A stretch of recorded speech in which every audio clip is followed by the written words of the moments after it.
Hey guys, Rich Page, our Jonathan Timber Frame Company, the main timber firm. Hey, I want to take a couple minutes today to talk about how to set up your chop saw for success. So let me show you what we do here in the shop here. If you notice, I got a big wood hood built around our chop saw. It's made out of Luan, so it's 1/4 inch, real thin, real lightweight stuff. Ripped down for the frame, some 1-inch stock here, and just use like a brad nail gun to glue it and nail it together. So that right there in and of itself will contain the majority of your dust. If you'll notice, in addition to ours here, we've got a couple of these big gulp scoops. Got one on the top because you get a lot of dust coming out of the top of your saw over here, and you get a lot that falls down the bottom, so I got a big gulp down there. So those two are collected to your dust collection system.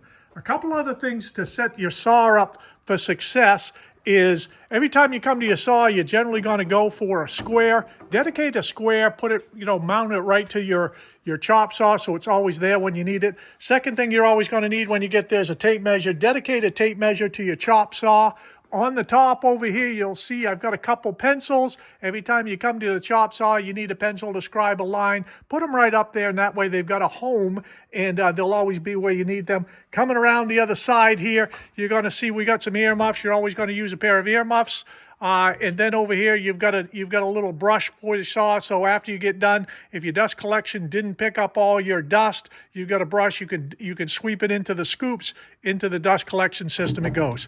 A couple other things real quick is hanging off our saw here. You'll see I got a little 5-gallon bucket. So for ends that I might use, again, I'm going to drop those in there. So that keeps the majority of your work area clean and debris free. Again, you don't want to have something in your way where a dangerous situation can take place. Second thing is underneath off here to the side, you'll see I've got a pretty big bucket for all the drop ends that I'm either going to burn or put in a file somewhere. I probably won't use them again. That drop bucket's on wheels, so when it gets full, I can wheel it out of the way and do what I have to do.